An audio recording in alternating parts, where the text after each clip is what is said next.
Hoy voy a mostrarte una casa que está en venta y seguramente me vas a decir, pero a mí no me interesa comprar ninguna casa, por lo menos esta no. Bueno, pero en realidad lo que quiero utilizar es la recorrida de esta casa como una excusa. Una excusa porque quiero contarte y mostrarte esas cosas que sí o sí deberías tener en cuenta cada vez que tengas que hacer una recorrida de este tipo porque estés interesado en comprar una propiedad. Te aseguro que a partir de ver este video vas a ser un verdadero experto y hay un montón de detalles que ya no se te van a escapar.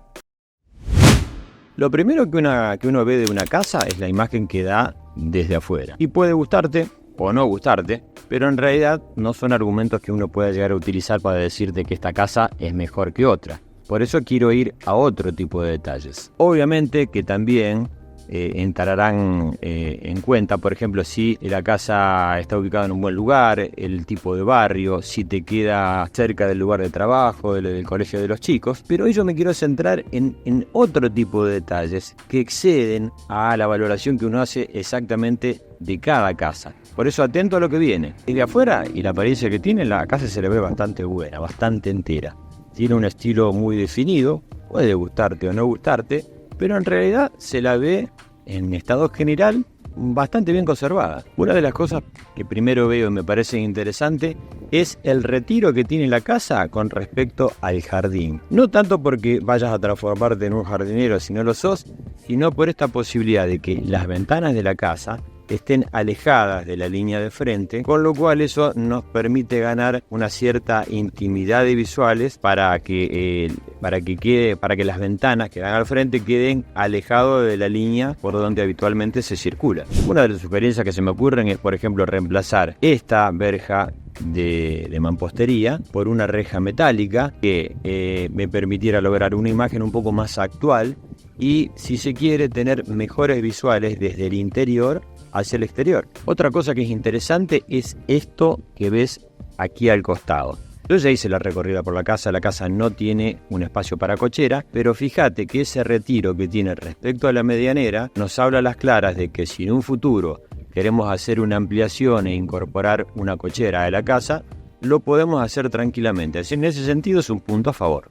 Bueno, a medida que nos acercamos a la casa, vamos a llegar a un porche semicubierto, y este porche semicubierto que tenés aquí, que le da tanto carácter a esta casa, permite generar un espacio intermedio, un espacio semicubierto, y que le da acceso directamente a un ambiente que supongo yo que, por las características que tiene, podríamos decir que se trata de un comedor sala de estar. Para el caso que te interesara, por ejemplo, hacer una intervención y de aportar algo a la casa, fíjate, tranquilamente podríamos transformar ese porche semicubierto, trasladando la puerta de frente hacia ese sector y transformándolo en un hall recibidor. La puerta iría hacia ese sector y de esa forma tendríamos un espacio intermedio que nos permitiría filtrar las vistas en el caso de que tuviéramos que atender y pretendiéramos que la persona que atendemos no tenga visuales directas al resto del ambiente principal. Yo digo que a partir de este momento deberíamos transformarnos en algo así como médicos y estar muy atento a los síntomas que te está mostrando la casa. ¿De qué se tratan estos síntomas? Bueno, de estas cosas que te voy a mostrar. Bueno, como podrás ver, la casa tiene todo un revestimiento plástico que supongo yo que no es una decisión estética o meramente decorativa, sino que detrás de este plástico están pasando estas cosas. Claramente, el diagnóstico es que este revestimiento está colocado para camuflar un poco esas irregularidades en la casa. ¿Y de qué se trata? Básicamente de humedad por capilaridad. En palabras simples, la humedad por capilaridad es humedad que viene desde el suelo, es decir, viene desde el terreno por la cimentación y explota de esta forma, justamente por la inexistencia o por la falla de una capa aisladora que debería estar en ese sector entre el cimiento y las primeras hileras de ladrillo. Al no haber esa barrera, la humedad tiene un ascenso directo y generalmente llega hasta 1,5 metros o 2 metros de altura. Mira, hay 3 formas de solucionar la humedad por capilaridad. Te las voy a explicar en un video que aparecerá por acá arriba, pero yo me quiero centrar básicamente en la que me parece que es la que mejor funciona y que mejores resultados te otorga. Se trata simplemente de la instalación de un aparato de un tamaño similar a lo que puede ser la unidad interior de un aire acondicionado, que se conecta a la red de la casa, a la red eléctrica, y cuya instalación se hace en pocas horas, en no más de 2 o 3 horas, sin romper absolutamente nada. Genera una onda, este aparato, una onda de baja frecuencia, y lo que hace es invertir la polaridad de ascenso de las moléculas de agua. Yo te lo paso en limpio. Lo que hace es transformar el ascenso de la humedad en un descenso de la humedad. El proceso de secado de las paredes comienza en el mismo momento en que se conecta, y es paulatino, y a partir de ese momento ya la humedad deja de ascender, y lo que tenemos que lograr es que se seque la humedad remanente que quedó mojando esas paredes. Para hacer las cosas correctamente se debería retirar todo el revoque en mal estado y reemplazarlo por un mortero transpirable que te permite, por ejemplo, que en 15 o 20 días puedas pintar tranquilamente esa pared.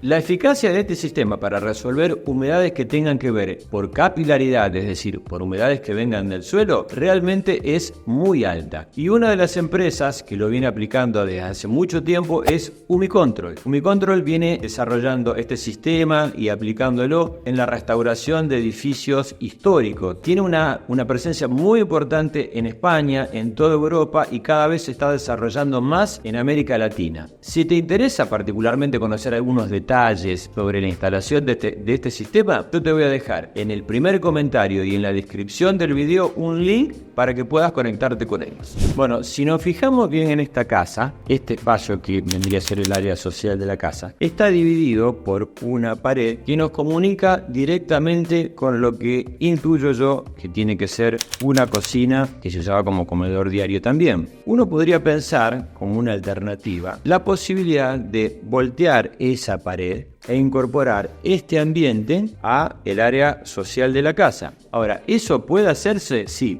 perfectamente puede hacerse. Ahora, para poder hacerlo sí o sí necesitas del asesoramiento de un arquitecto, porque obviamente para poder voltear esta pared deberíamos colocar un par de rieles metálicos, que son los que encargados de transmitir el peso del techo hacia las paredes que queden en pie y reemplazar el soporte que está haciendo esta pared existente. Obviamente todo eso precisa un cálculo que tiene que ser un profesional. Pero lo bueno de esta cuestión es que volteando las paredes, y este criterio puede aplicarse a distintas casas y en distintos lugares, uno puede llegar a tener un espacio mucho más fluido, mucho más grande, que tiene que ver un poco más con la forma en que hoy habitamos las casas o percibimos los espacios, y no tanto con un concepto más antiguo de tener los ambientes muy fragmentados y muy divididos por paredes. Si nos fijamos en las ventanas, notamos que en este caso son de madera. El estado general parece bastante bueno, o sea, más allá de precisar algunos detalles de mantenimiento, pero a lo mejor puede llegar a ser una alternativa de dejarlas tal cual están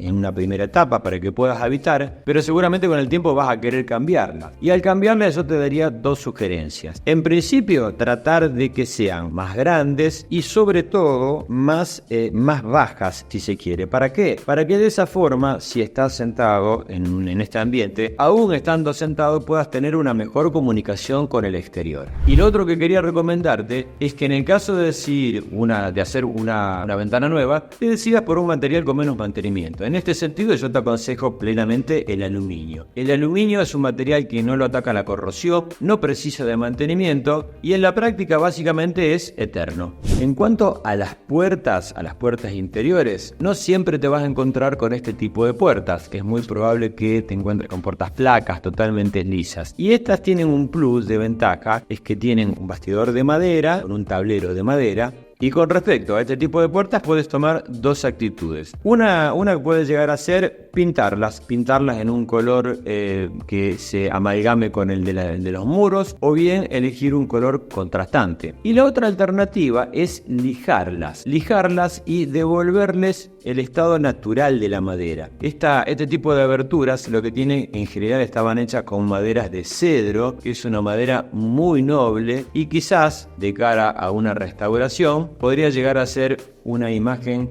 interesante, sobre todo para el aporte del rescate de algo que tenga que ver con la esencia de la casa. Si avanzamos por aquí, nos vamos a encontrar con un planteo muy clásico. Hacia un lado vamos a tener un dormitorio y hacia el otro también otro dormitorio, separado por el clásico baño al medio. Y en cuanto al baño, aquí viene todo un capítulo aparte. Si lo recorremos, tiene lo que habitualmente tiene todos los baños, una parte del lavatorio, la ducha y el lugar para el bidet e inodoro. Digamos que no es la distribución más feliz, pero si suponemos que alguien estaba habitando esta casa, es de suponer que el baño está en condiciones de seguir utilizándose. Entonces, en una primera etapa, podríamos evitar una mayor intervención más allá de pintar los azulejos, reparar algunas pinturas descascaradas y eventualmente cambiar los sanitarios. Ahora bien, como es lógico, si estamos pensando en una reforma integral y estamos pensando en un baño que dure para toda la vida, sí o sí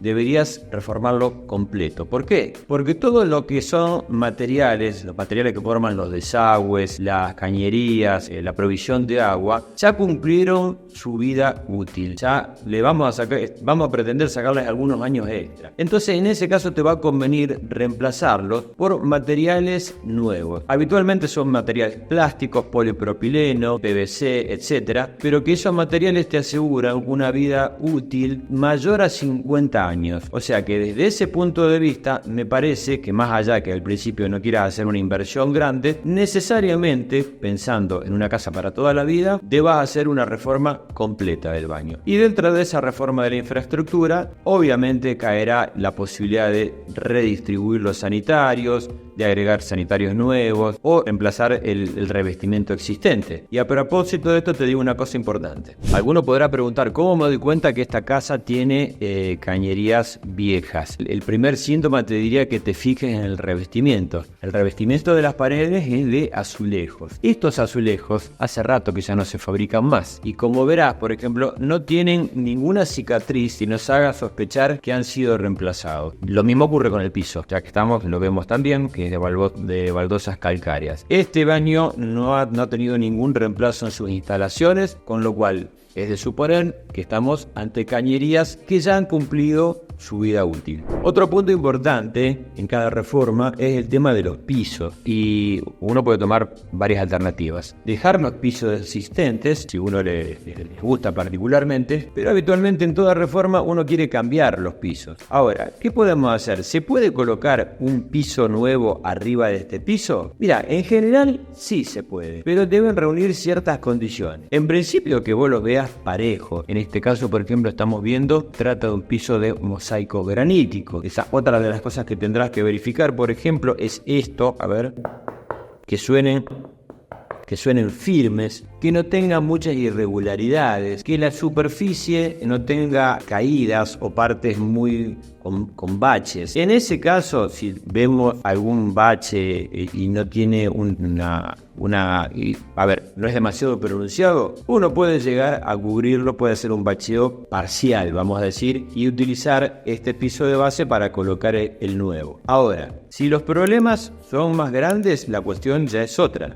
Fíjate, en este sector de la casa que tenemos un piso de mosaicos de baldosas calcáreas, podemos ver a simple vista que esa parte tiene una caída, que también fue una parte que se nota que fue agregada. En ese caso, lo más probable, y esto más o menos está en condiciones, ese sector agregado tengas que levantarlo completamente, retirar todo el piso existente, hacer un contrapiso de hormigón de base, una carpeta de cemento de nivelación y por encima de eso sí colocar el piso nuevo. Hay que recordar que habitualmente todos los pisos que utilizamos utilizamos normalmente, caso típico cerámico, porcelanato, pisos flotantes y demás, son de espesor reducido. Y sobre todo cuando utilizamos porcelanatos o cerámicos, la base tiene que estar perfectamente lisa para no arrastrar las irregularidades propias del piso al nuevo piso que vayamos a colocar. Bueno, recién hablábamos de las instalaciones de la casa. Cuando hablo de instalaciones de infraestructura, me estoy refiriendo a las instalaciones de agua, de gas, de cloacas, desagües en general, electricidad y demás. Hay que entender que una casa de estas características o con esta antigüedad, las cañerías ya han llegado, como te decía anteriormente, al fin de su vida útil. Entonces, de cara a pensar en una casa que vamos a habitar el resto de nuestra vida, sí o sí deberemos asumir el costo de reemplazar todas esas instalaciones. ¿Por qué? Porque nos tienen que asegurar que la casa tenga una infraestructura que no nos llene de problemas al poco tiempo de habitarla. Hay que pensar que los materiales que se utilizaban anteriormente, ya no son los mismos que se utilizan hoy, no te dan las mismas garantías. Los conductos de electricidad capaz que no admiten una nueva instalación eléctrica. Vamos a tener otro tipo de consumos, otro tipo de necesidades, artefactos que utilicen energía eléctrica, consumo de agua, etcétera, etcétera. Todo eso hace que, aunque nos duela en el alma y aunque me cueste decírtelo, necesariamente es un gasto que vas a tener que asumir. Y esto no pasa específicamente con esta casa en especial, sino que ocurre con todas aquellas casas que ya tienen más de 50 años para atrás. Seguramente hay que asumir que ese gasto lo deberemos hacer para quedarnos tranquilos